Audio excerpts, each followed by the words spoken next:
The wallet fell from the sky like an answer to a prayer, landing right at Isabella's bare feet as she sat under the bridge, counting her last 3 coins. But here's what you don't know yet. Inside that wallet was something that would change everything. Not just the money. Something else.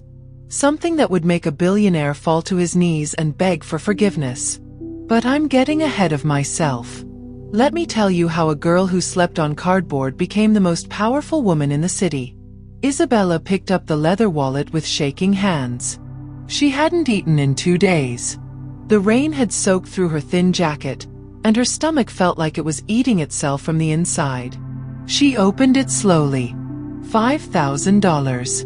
More money than she had ever seen in her life. There was also an ID card. Daniel Richardson, CEO of Richardson Industries. The man whose face was on every billboard in the city. The man who owned half the buildings she walked past every day. Isabella stared at his photo. Even in the small picture, his eyes looked cold. Empty. She could take the money. Who would know? She was invisible to people like him. Just another homeless girl on the street. But then she remembered her father's voice. Isabella, baby girl, your character is all you have. When everything else is gone, that's what remains. Her father had died 3 months ago. Cancer. They couldn't pay for treatment. She had watched him waste away in their tiny room until the landlord threw her out for not paying rent. Now she lived under this bridge with other forgotten souls. Mary, the old lady who talked to herself. James, the war veteran who screamed in his sleep. Little Tommy, only 8 years old, whose mother had abandoned him. Isabella looked at the money again. It could feed all of them for weeks. But it wasn't hers. She closed the wallet and stood up. The address on the ID was across town. Richardson Industries. The tallest building in the financial district. Mary grabbed her arm as she started walking. Where you going, child? To return something. Mary laughed, but it wasn't a happy sound. Return what? To who? These rich people don't care about us. They step over us like we're dirt. Isabella pulled away gently. Maybe. But that doesn't change who I am. The walk took 2 hours. Isabella's worn shoes had holes, and her feet were bleeding by the time she reached the gleaming tower. People in expensive suits rushed past her, covering their noses, avoiding eye contact. The security guard at the entrance looked her up and down with disgust. Get away from here before I call the police. I need to see Mr. Richardson. I have something of his. The guard laughed. You? See Mr. Richardson? Lady, do you even know who that is? Please. It's important. The only thing that's important is you leaving. Now. Isabella pulled out the wallet. He dropped this. The guard's eyes went wide. He snatched it from her hands. I'll make sure he gets it. No, wait. But he had already turned away, speaking into his radio. Isabella stood there for a moment, watching through the glass doors as the guard handed the wallet to another man in a suit. She had done the right thing. That's what mattered. She started the long walk back. But something strange happened as she walked. A black car pulled up beside her. The window rolled down. It was him. Daniel Richardson. In person. Get in. His voice was like ice. Isabella hesitated. I don't. Get in the car. Now. She climbed into the passenger seat. The leather was softer than anything she had ever touched. The car smelled like expensive cologne and power. Daniel didn't look at her. His jaw was tight, his knuckles white as he gripped the steering wheel. The money was all there, he said finally. Of course it was. He turned to look at her then, really look at her for the first time. Isabella felt small under his gaze, but she didn't look away. Why? Because it wasn't mine. He was quiet for a long time. They were driving through the city, past the shops and restaurants Isabella could only dream of entering. What's your name? Isabella. Where do you live? She almost laughed. I don't. Daniel pulled the car over suddenly. They were outside an expensive hotel. The doorman stepped forward, then stepped back when he saw Isabella. Go inside, Daniel said. Tell them Daniel Richardson sent you. Get cleaned up. Order food. Stay the night. Isabella shook her head. I can't pay for this. I can. He pulled out his phone. Tomorrow morning, 8 a.m. Richardson Industries. Ask for Sarah Chen, head of HR. Tell her you have an appointment. An appointment for what? But he was already getting out of the car. He opened her door and waited. Isabella climbed out slowly. I don't understand. Daniel handed her a business card. For the first time, his face softened just a little. Most people would have kept the money. You didn't. That tells me something about who you are. He paused. And I need people like that. Isabella watched him drive away, holding the business card like it might disappear.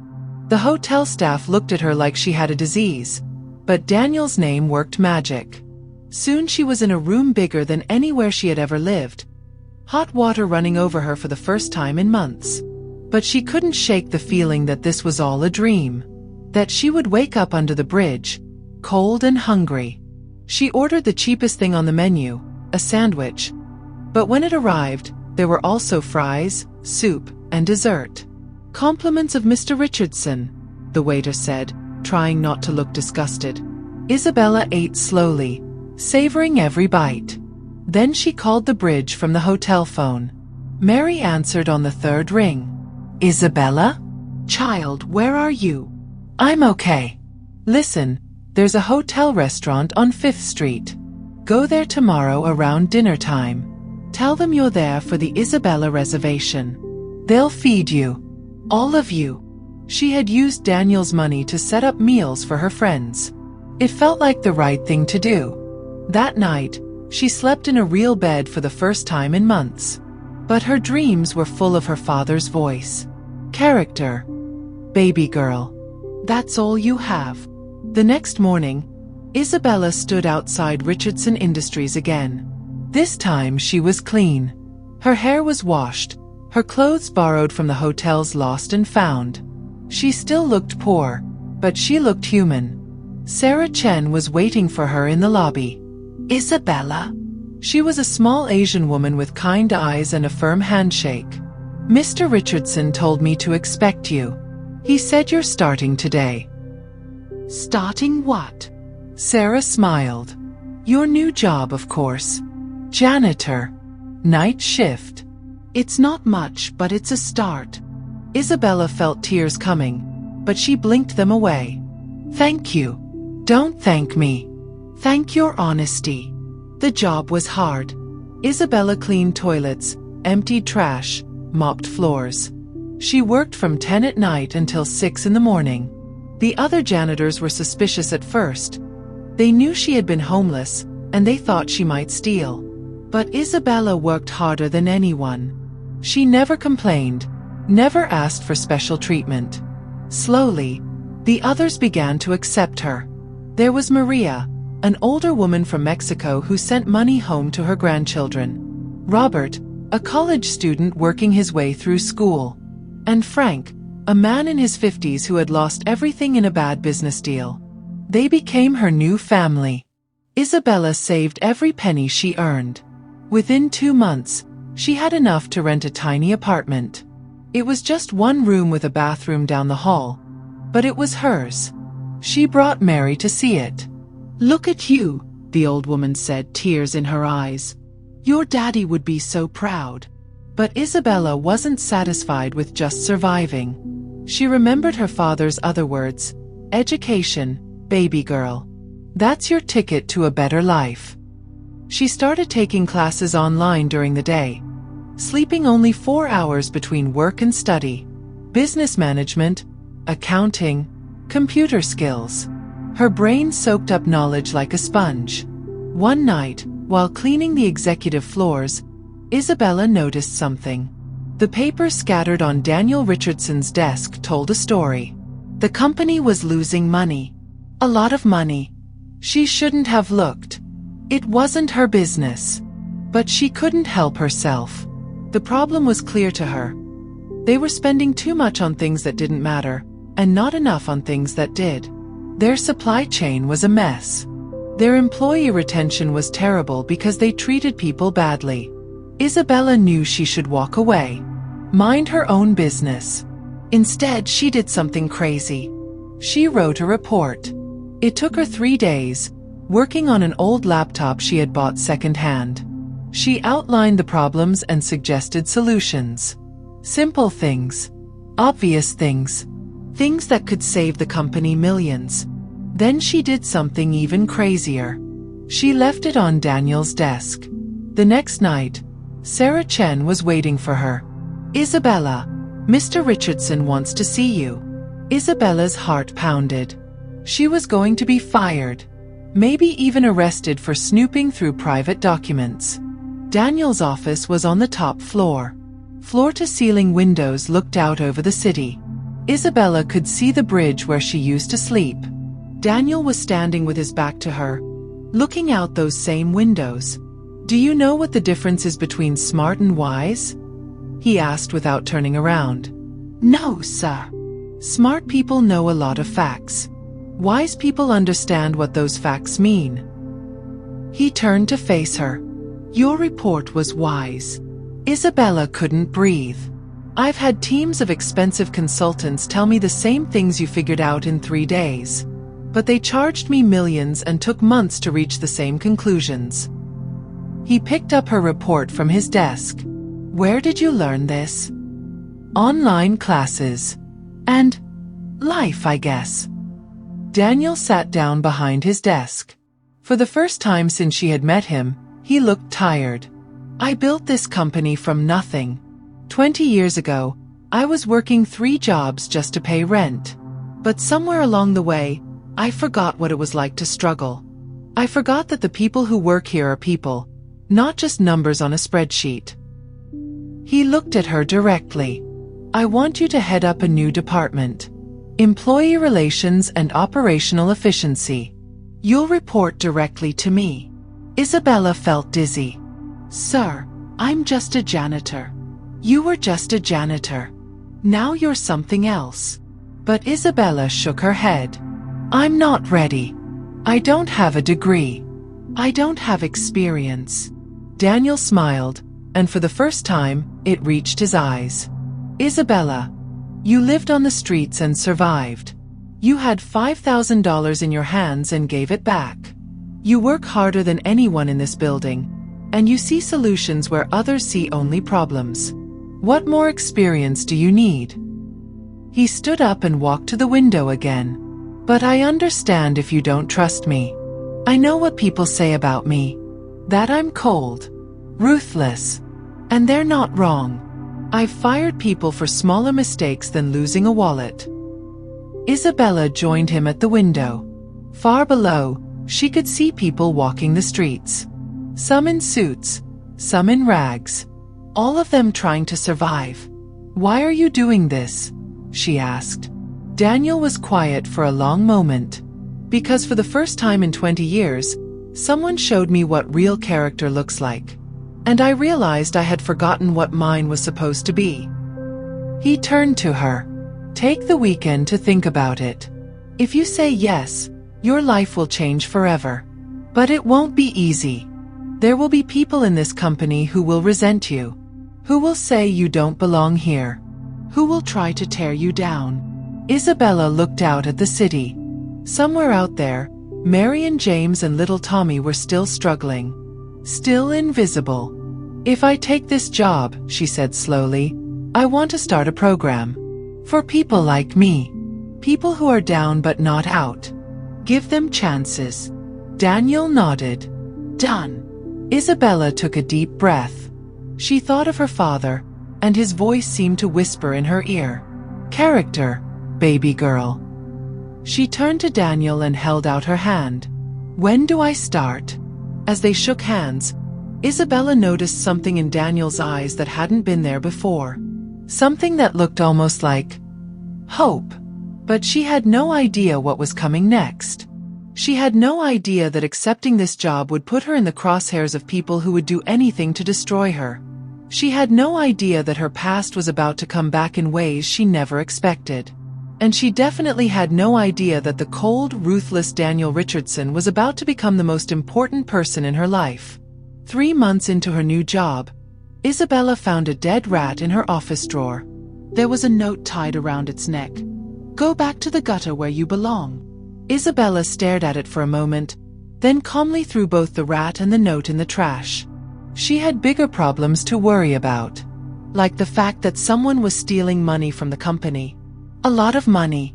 And she was pretty sure she knew who it was. Victoria Sterling had worked at Richardson Industries for 15 years.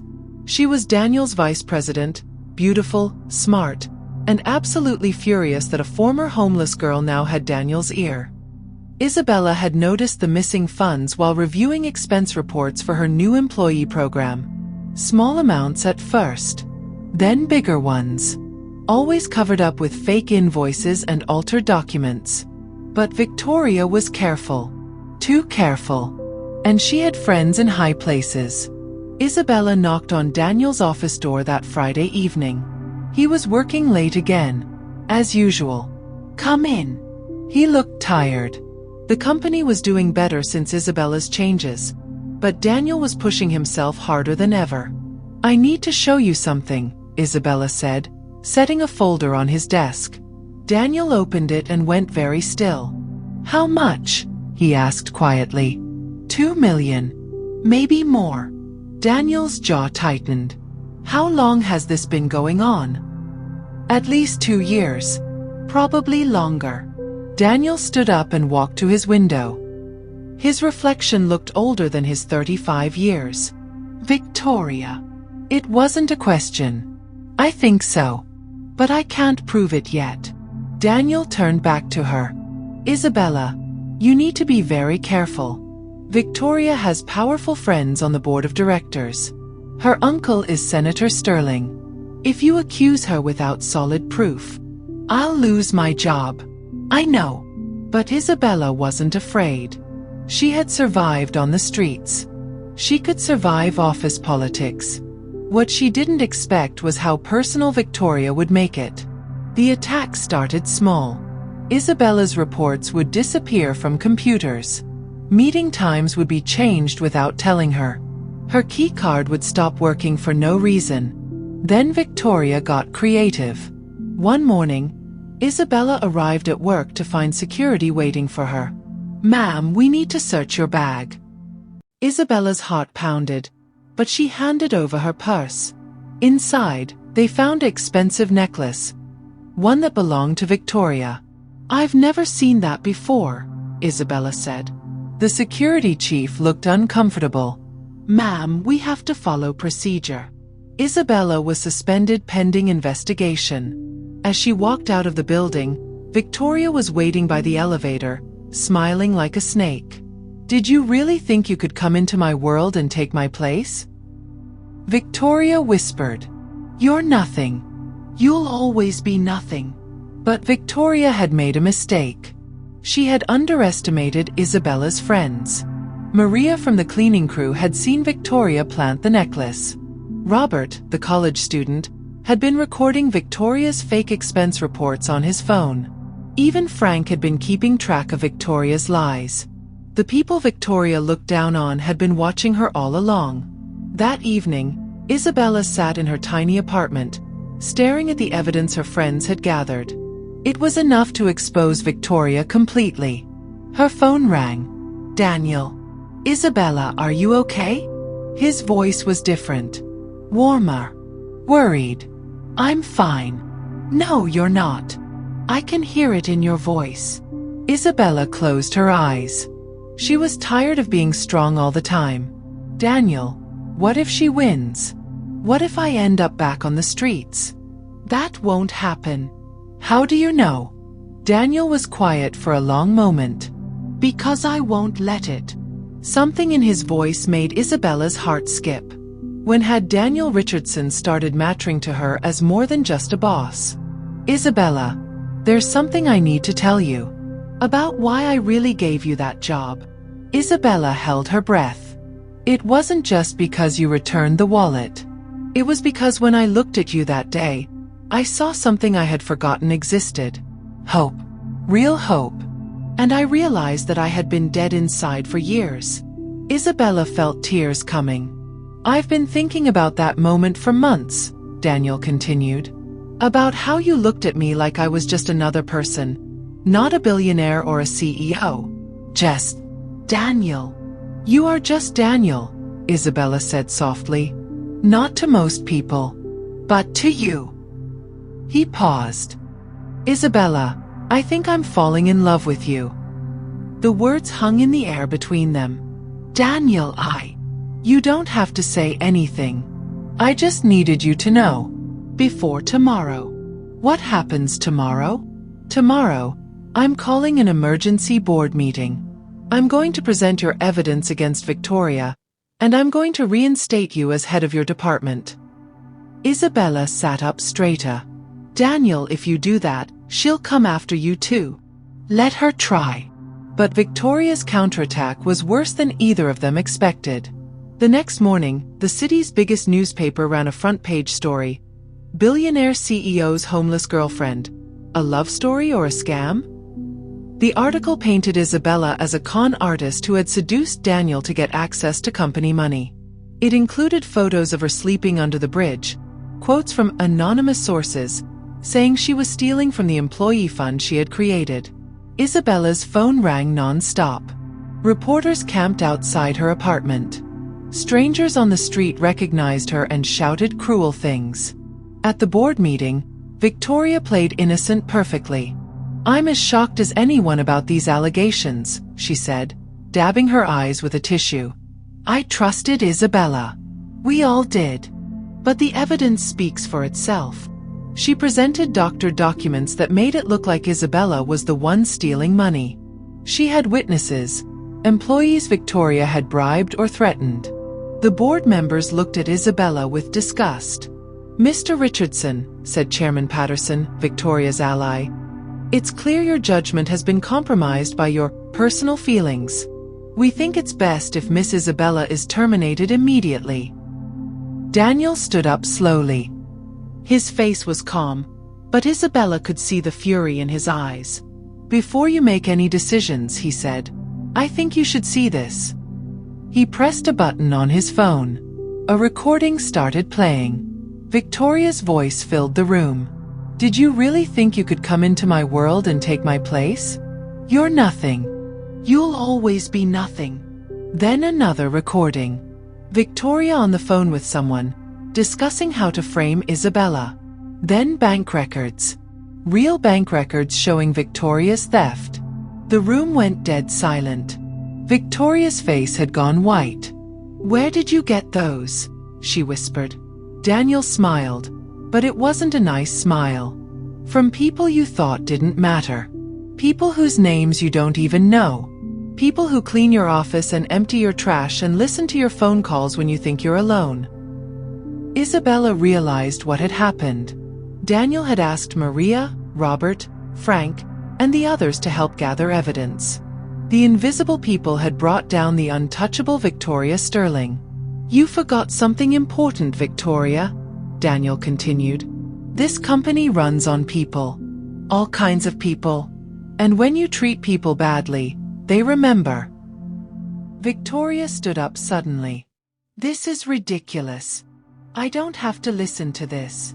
Actually, you do, said a new voice from the back of the room. Everyone turned. 2 FBI agents walked in.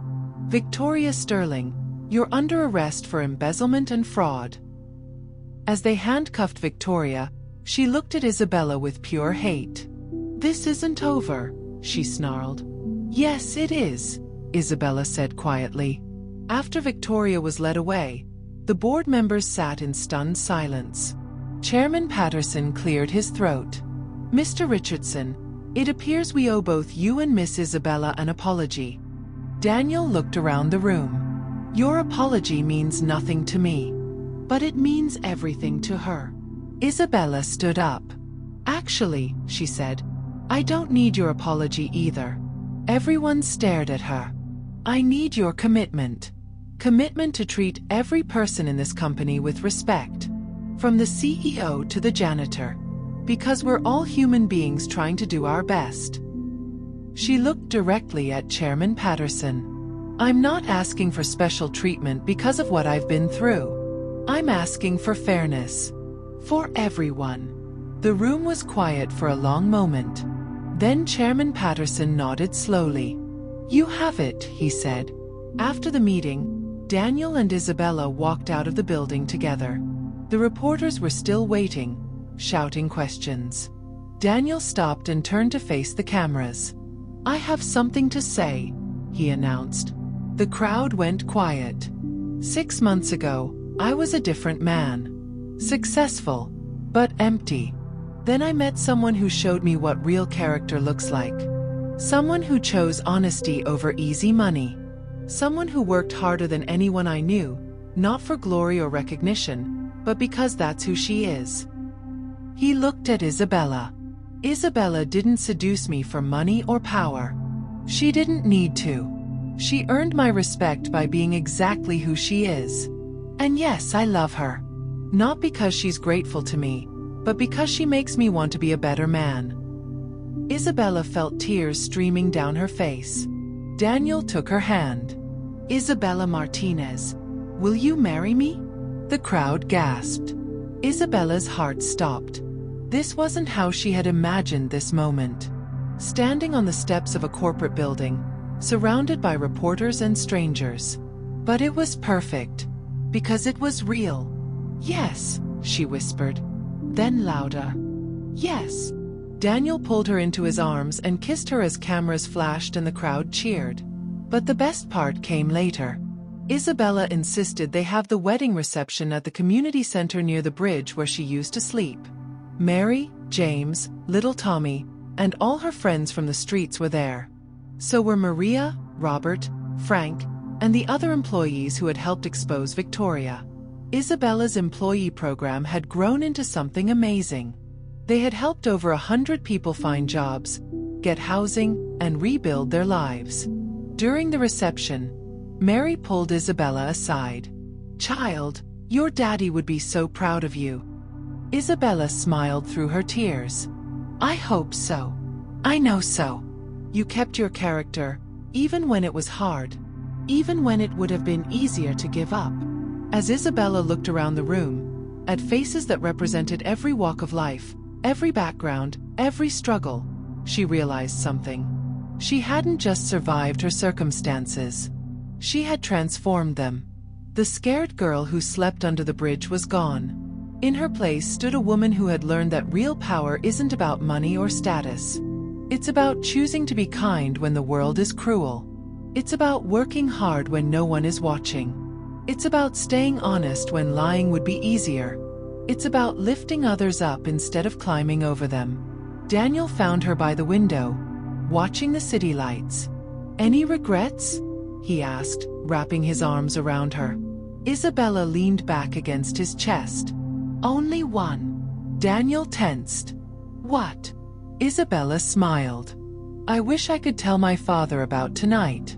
About how his little girl who used to count pennies is now married to a billionaire. But mostly, I wish I could tell him that his lessons about character weren't just pretty words. They were the most valuable thing he ever gave me. Daniel kissed the top of her head. I think he knows. Isabella looked up at the stars, barely visible through the city's glow. Character, baby girl, she whispered to the night sky. That's all you have. But now she knew something else. Sometimes, that's everything you need.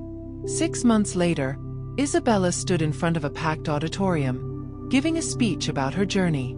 In the audience, she could see faces that looked just like hers had once looked. Hopeless, forgotten, invisible. Your circumstances don't define you, she told them. Your choices do. And every single day, you get to choose who you want to be. After the speech, a young girl approached her. She was dirty, scared, probably living on the streets. Ma'am, the girl said quietly, I found this outside. I think it belongs to someone important. She held out a wallet. Isabella's heart stopped. Then she smiled. "What's your name, sweetheart?" "Grace." Isabella knelt down to Grace's eye level. "Grace, that wallet does belong to someone important. It belongs to you." The girl looked confused. Isabella took the wallet and opened it. She pulled out all the money inside, $300, and handed it to Grace. "This is yours now. But I want to give you something even more valuable." She handed Grace a business card. "Come see me tomorrow. I have a job for you. And a warm place to sleep. And all the food you can eat. But most importantly, I have something your parents should have given you but didn't." Grace looked up at her with hope flickering in her young eyes. "What's that?" Isabella smiled, and in that moment, she could hear her father's voice echoing through time. "A chance to discover who you really are." As Isabella watched Grace walk away, clutching the money and the business card like lifelines, she realized that her story had come full circle. But it wasn't ending. It was just beginning again. The end. Now, I'd love to hear from you. What did this story teach you? Please drop your thoughts in the comments section. I enjoy reading every single one of them. There's another very interesting story coming your way in just a few days. So, don't forget to subscribe to my channel and turn on your notification bell so you'll be the first to know when it drops. If you enjoyed this story, please hit the like button and share it with your friends. Someone out there may need to hear this. Thank you so much for watching to the end. See you in the next story.